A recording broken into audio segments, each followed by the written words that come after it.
पण वेगवेगळ्या भागात कुणी जायचं ते ठरवणार आहे. ते उद्याच मंगळवारी ठरवून ती जबाबदारी त्यांच्यावर देणार आहे.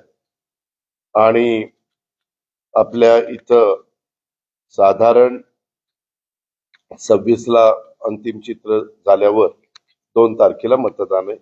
अशा प्रकारची ती एकंदरीत परिस्थिती, पण मध्ये गॅप मात्र मोठा आहे. अर्थात नगरपालिका नगरपंचायतीमध्ये जरी 20 प्रभाग किंवा 17 प्रभाग असे काही असले तरी मतदारांची संख्या फार काही नसती तुलनात्मक लोकसभा विधानसभेला असती तशी. आता आपल्याच बारामतीतलं जर बघायचं म्हटलं तर 1 नंबरला मतदारांची संख्या 6,500 आहे, पण 2 नंबरला 3500 आहेत, 3300 आहेत, 3900 असं आहे. म्हणजे सगळ्यांना ते चिन्ह पोचेपर्यंत कुठली अडचण येईल असं मला वाटत नाही बारामतीमध्ये. आणि नगरपंचायत झाल्यानंतर माळेगावमध्ये पण मोठ्या प्रमाणावर कामं करण्याचा प्रयत्न आम्ही महायुतीच्या सरकारच्या माध्यमातून केलेला आहे. हे पत्रकार म्हणून आपण पण जाणता. आणि अजूनही आमची बरीचशी कामं पाईपलाईन मध्ये, अजूनही वेगवेगळ्या प्रकारच्या समस्या, म्हणजे सोलरवर बारामती शहरामध्ये स्ट्रीट लाईटला लागणारी जेवढी वीज लागते ते पण मी आता प्रोजेक्ट हातामध्ये घेतलेला आहे. अशा पद्धतीनं बऱ्याच गोष्टी आम्ही त्या बाबतीमध्ये करतोय. तसंच मला दुसरं एक तुम्हाला सांगायचं होतं, हे झालं येणाऱ्या निवडणुकीच्या बाबतीत. बाकीची पण जबाबदारी जेजुरीची, सासवडची, फुरसुंगी उरळी देवाची किंवा इकडं दौंड, इंदापूर, शिरूर, खेड, म्हणजे राजगुरुनगर, चाकण, आळंदी, तळेगाव, दाभाडे, वडगाव, मावळ, लोणावळा, तिकडं भोर, तिकडं जुन्नर, आता नवीन मनसर झालंय.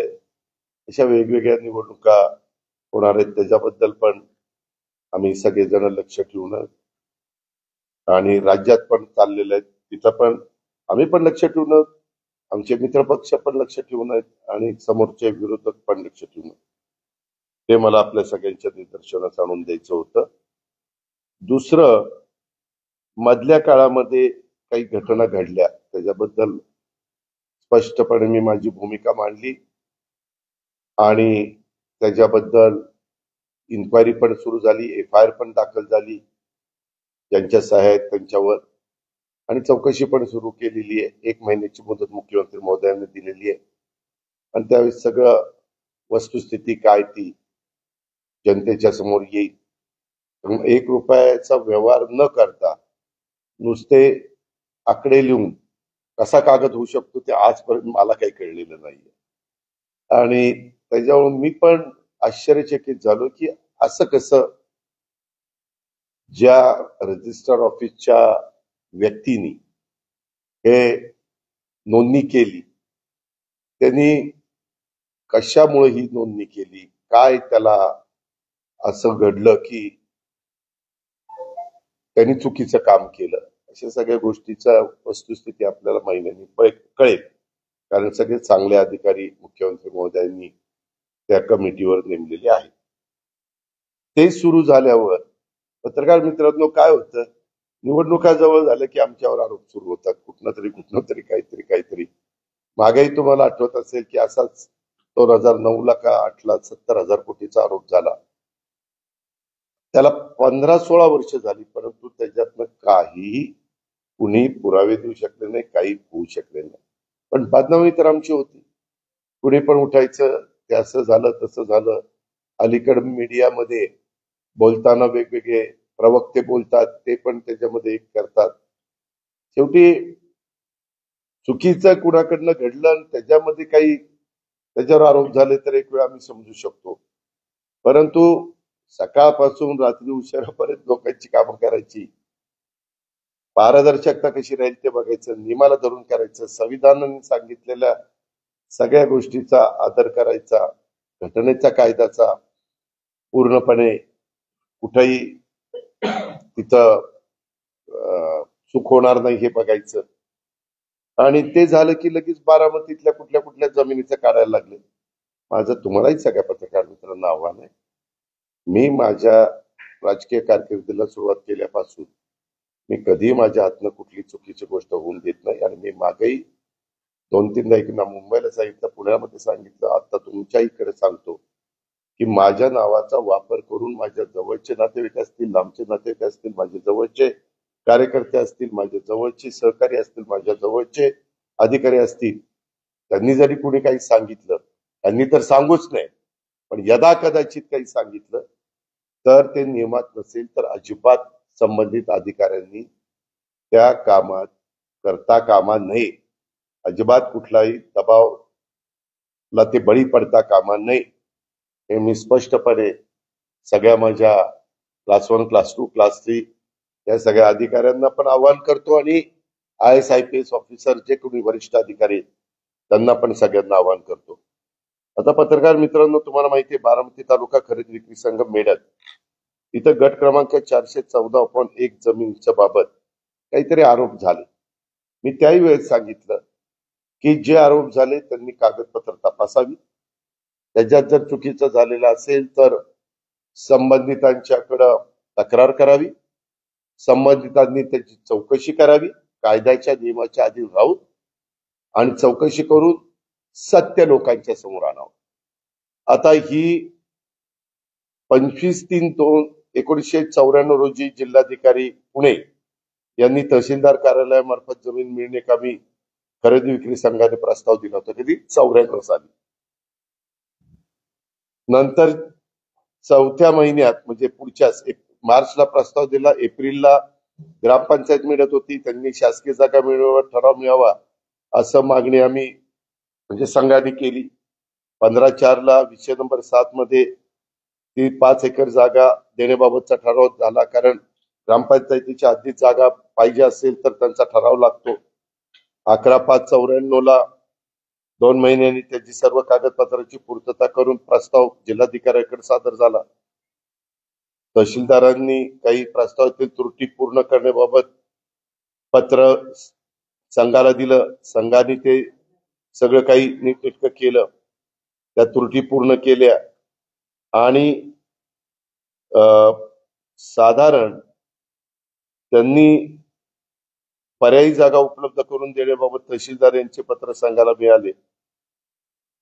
शासन आणि कागदपत्राची पूर्तता मेढ्यात येथील जमिनीच्या बदल्यात 5 एकर जमीन उपलब्ध करून देण्याबाबत कालावधी गेला आणि 22ला पुन्हा 2001ला ही मेढक गावातील गायरान जमीन संस्थेच्या व्यवसायासाठी देण्याकरता शिफारस पत्र आलं आणि तशा पद्धतीनं ही जमीन माझ्या माहितीप्रमाणे त्याची किंमत त्यावेळेस ठरवली 2003ला बरं का, 1.5 लाख रुपये. तुम्हालाही माहितीये की त्यावेळेस जमिनीचा दर काही एवढे नव्हते तिकडच्या, आणि तिथं तर मला वाटतं कमरे एवढा खड्डा होता. म्हणजे मी नंतर कितीतरी मुरुम टाकून ते सगळं भरून घेतलं, संघाला मदत केली होती मी त्यावेळेस. आणि त्याच्या संदर्भामध्ये मग त्यांनी ताबा पावती 2003ला 5व्या महिन्यात दिली संघाच्या नावाने. म्हणजे मागणी केली 94/3ला, मार्च 3ला, आणि झालं 2003ला, म्हणजे 9 वर्ष त्याला गेली. आणि त्याच्यानंतर मग ते एनए, आता एनएच्या बद्दल तर आम्ही निर्णय घेतला, आता एनए काढूनच टाकलं. त्या एनएच्या बद्दल एवढ्या तक्रारी यायच्या, आता एनए प्रकरणच ठेवलेलं नाही राज्य सरकारने. आता 2020 मध्ये मला असं वाटलं की तिथं आता जरा पंप करावा, कारण बारामती वाढली, एक गोडाऊन करावं, मंगल कार्यालय करावं, असं काय काय काय काय आमचं ठरलंय. तशा पद्धतीनं झाडं लावली, बाकीच्या सगळ्या गोष्टी केल्या, पण त्याचंही काहीतरी काढलं होतं म्हणे. माझी विनंती आहे की जर त्याच्यामध्ये पुरावे असतील, कागदपत्रांचे सगळे दाखले असतील आणि चुकीचं झालेलं असेल तर जरूर चौकशी झाली पाहिजे, कारण हे कायद्याने नियमानं चाललेलं सरकार आहे आणि यंत्रणेने तशाच पद्धतीचं काम केलं पाहिजे. पण आता बऱ्याच कुठल्या कुठल्या जमिनी काढतात आणि त्यांच्या नातेवाईकांनी असं केलं, यांच्या स्वतः अजित पवारांनी असं केलं. मी कालही चुकीचं कुठलं केलं नाही, आजही केलेलं नाही, उद्याही करणार नाही, एवढंच मला सांगायचं. दादा, राज्यात महायुती एक संघ लढणार आहे का? प्रत्येक त्याच्याबद्दल मुख्यमंत्री देवेंद्रजी, तसंच एकनाथरावजी, तसंच सुनील तटकरेजी, रवींद्र चव्हाणजी आणि काही एकनाथरावांनी ज्यांना चर्चा करण्याचा अधिकार दिला ते कदाचित उमेश सामंत आणि काही कोणी असतील, त्यांच्या संदर्भातली त्याची चर्चा होईल. आम्ही एक सांगतो की बाबा सगळ्यांनी एकत्रपणे राहून लोकांच्या समोर गेलं पाहिजे. पण मागे आम्ही 15 वर्ष आघाडीमध्ये काम केलं त्यावेळेस जो तो पक्ष जिथं त्याची ताकद असेल तिथं स्वतंत्र लढण्याचा प्रयत्न करत असतो. जिथं स्वतंत्र लढल्यानंतर मताची विभागणी होऊन फायदा होणार नसेल तर तिथं एकत्रपणे आजपर्यंत जे ते लोक गेलेले आहेत. आताही आमचा प्रयत्न चाललेला आहे की मताची विभागणी न होता जसं आमचं एनडीएचं सरकार केंद्रात आलं, राज्यामध्ये युतीचं सरकार आलं, तसं चांगल्या पद्धतीनं विकासाची कामं होण्याच्या दृष्टिकोनातून त्या त्या भागामध्ये जनतेने महायुती सध्या सत्तेवर असल्यामुळं महायुतीला सहकार्य करावं. शेवटी तो जनतेचा अधिकार आहे. बारामतीत भाजपनं तयारी केली आहे लढायची. मी सांगितलं ना, आम्ही आव्हान करतोय तयारी करायची. प्रत्येक जण आपापला ताकद आजमावण्याचा प्रयत्न करतो. प्रयत्न करणं आपल्या हातात आहे. यश आलं ठीक, नाही यश आलं तर ज्या गोष्टी घडतील त्याला सामोरं जायचं. बारामतीमध्ये बंदी असताना देखील मातृत्वाच्या आजूबाजूला प्रोत्साहन घ्यायला लागला, त्याचा व्हिडिओ देखील बाहेर आलेला. हे तपासाचा भाग आहे. त्याची तक्रार पोलीस खात्याकडे केली पाहिजे. पोलीस खातं याच्यावर कंट्रोल करतं. माहित नाही, मी काही नजर ठेवली नाही. बारामती नगराध्यक्ष पदाचे उमेदवार जय पवार असणार चर्चा, मी पण ती चर्चा ऐकली. मला आज पण बरेच जण म्हणाले, परंतु तसं काही होणार नाही. दादा, खरं तर 10 दिवस राहिलेले अजून कुठलाही निर्णय आहे. भाजपच्या कंट्रोल असं करते की कशाला 10 दिवस राहिले?